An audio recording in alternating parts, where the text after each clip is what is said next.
제가 너무 회의적으로 이야기한 것 같은데요. 물론 오르는 오피스텔도 있습니다. 다 안 오르는 게 아니에요. 그럼 어떤 오피스텔이 오를까요?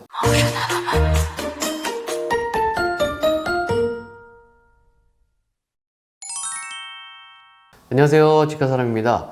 부동산 가격은 어떤 요소들의 영향을 받을까요? 정부의 정책과 금리, 그리고 사람들의 심리, 투자 수요 등 많은 부분에 영향을 받게 됩니다. 지난 영상에서요, 금리 상승기라고 모든 부동산이 다 하락한다고? 절대 아니라고 제가 말씀을 드렸습니다. 그래프 자료까지 보여드리면서 현 상황에서도 오르는 부동산들이 있다고 이야기를 드렸어요. 집가사람 경매학원 강의 시간에는요, 앞으로 오를 지역, 앞으로 오를 부동산 유형에 대해서도 다뤄드리기 때문에 만날 수 있는 기회가 있었으면 좋겠습니다. 최근 며칠 연속으로요, 수강생분들이 저한테 같은 질문을 해왔습니다. 소형 오피스텔 투자 어떤가요? 소액으로도 오피스텔 투자할 수 있다는데 가격도 많이 안 올랐대요. 괜찮지 않을까요? 라는 질문입니다. 최근 소형 빌라하고요, 다세대 주택을 주택수 합산해서 제외하겠다는 기사를 봤습니다. 확정되지는 않았지만요, 기사화가 된 만큼 시장에는 분명히 영향을 미칠 것이라고 생각이 듭니다. 해당 정책은요, 다주택자 요건을 완화해서 임대 공급을 유도해 주거 안정을 시키려는 취지라고 합니다. 취지는 아주 좋습니다. 그렇죠? 기사를 보면요, 소형 오피스텔도 해당이 될 것으로 보여요. 20년도요, 파리 대책 이후에 약 2년간 소형 오피스텔들은 하향세를 맞았습니다. 금리 인상 전까지만 해도요, 부동산 시장이 매우 뜨거웠잖아요. 누구는 부동산 사서 억뛰기 부자 됐고, 또 누구는 부동산 안 사서 벼락거지 됐다 라는 말이 나올 정도까지 였습니다. 영끌에서 뭐라도 사면 돈 번다, 이런 말들이 너무 흔했던 당연했던 시기입니다. 그런데 그런 저금리 코로나 시기에도 안 오른 부동산이 있습니다. 바로 소형 원룸 오피스텔이에요. 아예 1원도 안 오른 건 아니고요, 올랐지만 그 오름폭이 미약하기 때문에 오르지 않았다고 표현을 하겠습니다. 저금리면서 부동산 시장이 좋을 때에도 안 올랐기 때문에 이제는 오를 거야, 오를 차례야 라는 이야기가 있더라고요. 오늘 영상에서는요, 현재 소형 오피스텔에 관심을 갖는 분들께 제가 왜 투자하지 말라는지 그 입장과 이유에 대해서 이야기를 드려보도록 하겠습니다. 오늘 언급되는 오피스텔은요, 모두 주거형 소형 원룸 오피스텔에 초점이 맞춰져 있다는 거 알고 가셔야 됩니다. 먼저 오피스텔 투자에 관심을 갖는 분들이요, 현재 소형 오피스텔에 투자하려는 이유를 한번 보도록 하겠습니다. 보통 4가지 정도 이유를 들더라고요. 첫 번째는요, 소액 투자가 가능하답니다.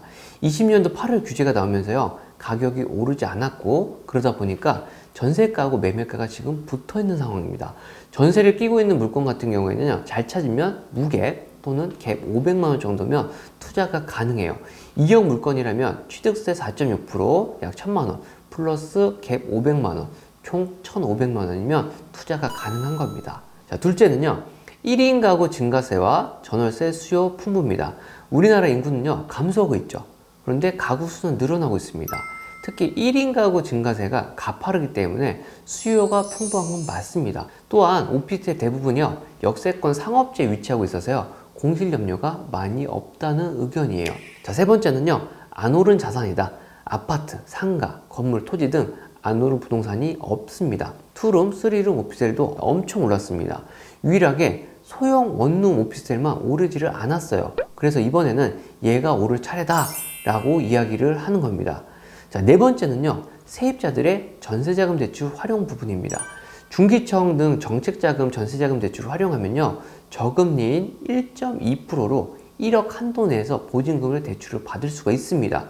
임차 보증금 2억 이하에서 8호제곱미터 이하의 주택에서만 가능한데, 여기에 주거용 오피스텔까지도 포함이 되어 있습니다. 세입자들이 저리로 대출을 사용할 수 있으니까 금리가 상승하는 현재도 부담이 없다라고 이야기하는 거예요. 자, 그럼 이번에는요, 단점, 즉 투자하지 말아야 할 이유에 대해서 제가 한번 얘기를 해보도록 하겠습니다.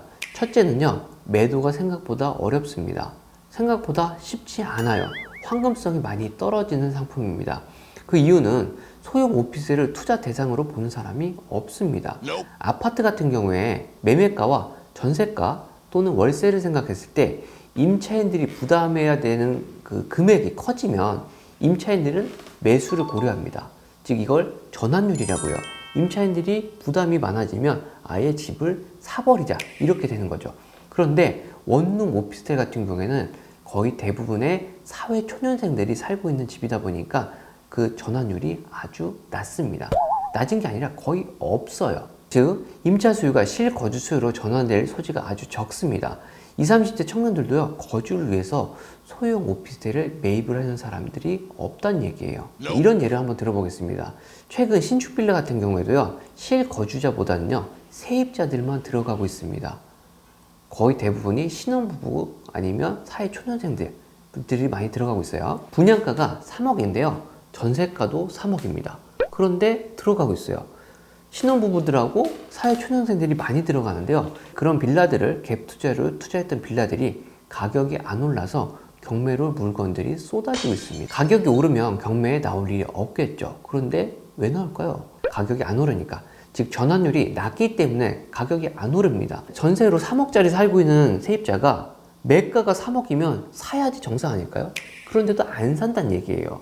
즉 전세가 매매가가 붙었다는 이야기는요, 전환율이 아주 낮다는 이야기고요. 그만큼 실수요자가 없는 상품이라는 반증입니다. 여러분 깡통 전세 이야기 들어보셨잖아요. 깡통 전세가요, 빌라에서 지금 오피스텔까지도 퍼지고 있는 거예요. 자, 둘째는요, 임대 수입도 많이 없는데 시세 차익은 아예 없습니다. 소형 오피스텔을 투자하려는 분들은요, 대부분 열세를 받아서 임대 소득을 늘리려는 분들이 많아요. 그래서 정년을 다 채우고 어르신들, 노인분들이 많이 투자하는 상품이에요. 시세 차익을 노리고 투자하는 분들은 거의 드물다는 얘기예요. 최근 소형 오피스텔을 투자하는 분들이 소액으로 투자가 가능하다고 하니까 전세가에서 갭을 더한 금액으로 매입을 하고 있습니다. 주거부동산이 가격이 오르려면 우리나라 어떻게 되죠? 전세가가 밀어 올려서 매매가를 밀어 올리는 겁니다. 매매가가 그렇게 해서 덩달아 올라가게 되는 거죠. 그런데 여기서 지금 문제가 있습니다. 최근 금리 상승으로요, 전세가가 떨어지고 있죠. 전세에서 월세로 전환되는 임차 수요가 점점 늘어나고 있는 거예요. 현재 전세에서도 다 월세로 전환하려고 다 지금 탈출하려고 하는 상황입니다. 현재 500만 원 갭 주고 소액 투자를 했는데 전세가 받쳐주지 못하고 주저앉아 버리면 임차인이 나갈 때 보증금을 반환하는 문제가 생길 수 있습니다. 전세가 2억 껴 있는 오피스텔을 갭 500 주고 샀다고 가정할 때요, 투자금이 취득세 4.6%, 뭐 복비, 그리고 갭 500만 원까지 하면 약 1,500만 원이 든다고 얘기를 드렸어요. 이 오피스텔이 현재같이 전세가 빠지고 있는데 만기 시에 만약 1,000만 원이 빠져버리면 임차인에게 1,000만 원을 돌려야 되겠죠. 그러면 투자금이 초기에 1,500 들어갔고 만기 시에 1,000만 원이 또 들어가니까 2,500이 되는 겁니다. 사실상 2,500만 원이 투자라기보다는요, 그냥 꼬라박는, 묶이는 꼴이 되는 겁니다. 이렇게 오피스텔을 소액 투자가 가능하다고 해서 만약에 10채를 매입했다고 하면요, 향후에 2억 5천이 묶일 수도 있다는 얘기예요. 앞에서 제가 투자하려는 이유 마지막에 세입자들의 중기청 전세자금 활용을 이야기를 드렸습니다. 전세자금 대출이 보증금 2억인 집에서 1억 한도로 1.2%까지 나온다고 이야기 드렸잖아요. 그럼 2억인 집을 계약할 때 1억은 1.2%로 대출을 받고요, 1억은 자기 자본이 필요한 겁니다. 20, 30대 청년들, 사회초년생들이 이렇게 자기 자본 1억 정도가 있을까요? 없다면 일반 전세자금 대출을 받아야 되고요, 고금리 현재 시장에서 전세를 들어가려고 할까요? 라는 의문이 생깁니다. 그럼 이런 얘기를 할 수 있어요. 더 싼 오피스텔도 있는데 왜 2억을 갖고 얘기하냐? 제가 왜 2억을 이야기하냐면요, 서울 역세권의 입지가 어느 정도 괜찮은 곳들은요, 다 2억 이상입니다. 당산동뿐 아니라 강남은 3억 정도고요. 즉 좋은 입지에 있는 오피스텔들은 거의 대부분 2억 이상입니다. 중기청 전세자금 대출은 보증금 2억 이하에만 나오고요, 현재 일반 전세자금 대출은 금리 상승하면서 전세보다는 월세로 임차인들의 수요가 몰리고 있죠. 그래서 전세를 밀어 올릴 수 있는 요인이 없어요. 금리 상승으로 전세 수요에서 월세 수요로 전환이 되고 있다고 이야기 드렸잖아요. 월세 수요가 많아졌으니까 월세 시세는 높아졌을까요? 물론 약간 높아졌습니다. 그런데 이건요, 이자가 올라가기 때문에 수익률에는 변함이 별로 없을 겁니다. 전세보다 월세 수요가 높아졌다고 매매가가 높아지지도 않는다는 얘기예요. 금리가 오르고 있어서 이자를 방어하기 위해서 월세는 더 높여봤는데 수익률에는 변동이 많지 않을 거란 이야기예요. 그렇기 때문에 월세가 올라간다고 해서 매가의 반영 또한 되지 않을 거란 이야기입니다. 자, 세 번째는요, 오피스텔은 건물뿐인 부동산입니다. 용적률을 다 찾아서 짓기 때문에 부동산 가격이 건물값이 거의 전부입니다. 대지 지분이 미미해요. 가격이 대부분 건물 부분에만 있습니다. 그런데 건물은 계속해서 감가가 되기 때문에 가격이 오르기 어려운 거죠. 호재가 있어도요, 대지 지분이 너무 작기 때문에 가격이 반영돼도 너무 미미합니다. 또한 노후가 돼 있어도요, 재개발, 재건축 꿈도 못 꾸고요. 즉 대지 지분이 낮고 향후 재건축, 재개발 가능성이 없기 때문에 투자성이 아주 낮은 상품이에요. 그래서 빌라보다도 더 밀리는 상품이 오피스텔입니다. 이 이유 때문이에요. 네 번째는요, 연봉이 많은 분들은 정말로 고려해 보시기 바랍니다. 오피스텔은요, 임대 수익 목적인 분들이 사는 부동산이다 보니까 시세 차익이 별로 나지 않아도 매입을 해서 월세를 따박따박 받을 목적으로 사는 겁니다. 그런데 이렇게 월세를 받는 돈들이요, 모두 내 소득으로 잡혀서 과세 표준이 올라가게 됩니다. 내가 임대소득을 만들 목적으로 산 오피스텔 수익이 세금으로 빠져나간단 말이 돼요. 즉 제살 깎기 먹는 투자가 된다는 얘기입니다. 다섯 번째는요, 기회비용입니다. 모든 투자는 단기보다는 장기 투자를 해야 내 돈이 점점 불어나가는 것을 느낄 수 있습니다. 자산이 스스로 커가는 모습을 보면요, 엄청 흐뭇하실 거예요. 그런데 이렇게 장기 투자를 해도 흐뭇하지 않은 부동산이 오피스텔입니다. 소형 오피스텔이 인기를 끄는 이유는 소액으로 전세가와 매가가 붙은 오피스텔을 갭 투자하기가 참 좋기 때문이에요. 1,000만원, 1,500만원으로 소액으로 투자가 가능하니까 투자를 안 해봤던 분들이 혹해서 몰리고 있는 것 같거든요. 1,000만원, 1,500만원, 2,000만원 가지고 뭘 할 수 있겠어.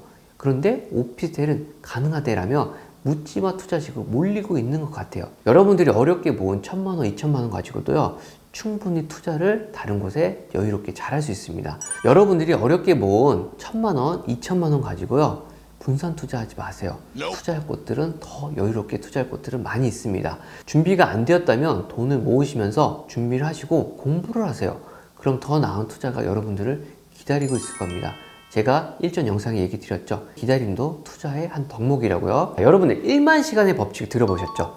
해당 분야에서요, 1만 시간 이상을 투자하면요, 전문가가 됐다고 합니다. 여러분들이 투자할 때 1만 시간을 공부하라고 제가 이야기 드린 게 아니에요. 준비가 되지 않았으면 부동산 공부를 하시고 부동산 이해가 부족한 상태에서 누가 한다, 누가 하더라 라는 식의 투자는 아무도 여러분의 자산을 책임져 주지 않기 때문에 공부를 하시고 꼭 투자를 하시라는 얘기입니다. 저금리 시대 때 오르지 않았던 부동산이 금리 상승에 오를까요? 더 빨리 내려가지 않으면 다행이라고 생각합니다. 현재 원룸 소형 오피스텔이 오르고 있습니다. 그 이유는요, 신규 어리숙한 투자자 진입이 가장 크다고 봐요. 그리고 이 기회를 놓치지 않고 기존 투자자들은 매도를 하고 있습니다. 기존 투자자들이 팔려고 그렇게 애를 썼는데도 안 팔리던 부동산이 갑자기 잘 팔리고 있습니다. 지금이야말로 애물단지 정리의 시간인 거죠. 매도자들은요, 여러분보다 해당 부동산에 더 많은 경험을 갖고 있는 사람들입니다. 왜 팔까요? 만약 오르는 근거가 확실하다면 급매도 거의 없을 뿐더러 매도 자체를 하지 않을 겁니다. 그런데 여러분들이 급매를 찾아보세요. 꽤나 쉽게 찾을 수 있을 겁니다. 제가 시행해서 분양한 오피스텔들도 원룸은 없었습니다. 모두 다 투룸, 쓰리룸으로 구성했어요. 왜 그랬을까요? 원룸은 생각보다 잘 팔리지 않기 때문입니다. 그래서 투룸과 쓰리룸으로 구성했던 거예요.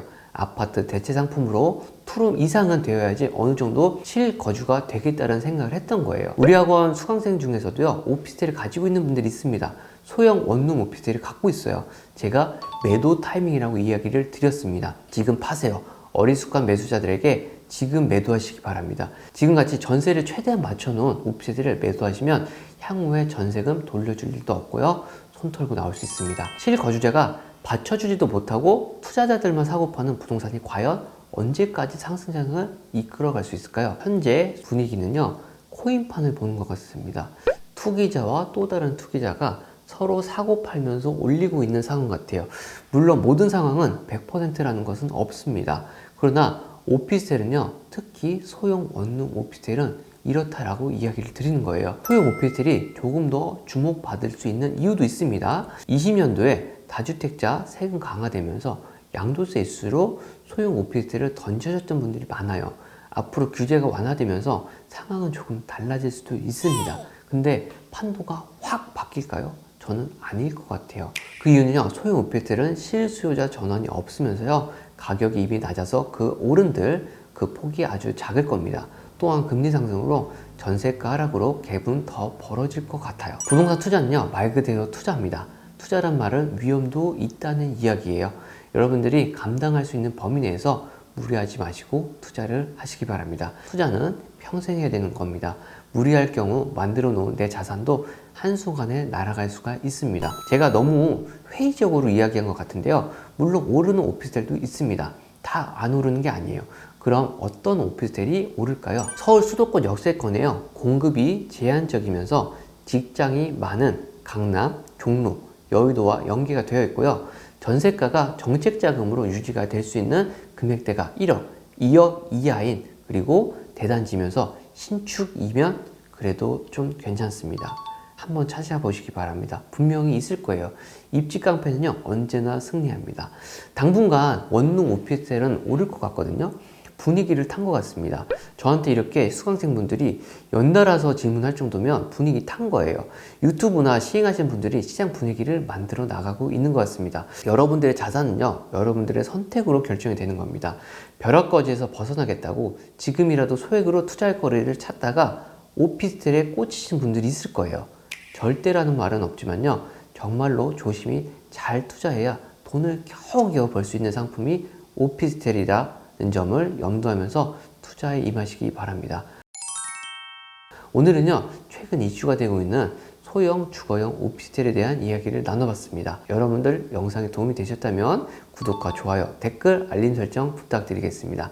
항상 여러분의 성공 투자를 응원하는 집가사람 경매학원이었습니다. 시청해주셔서 감사합니다.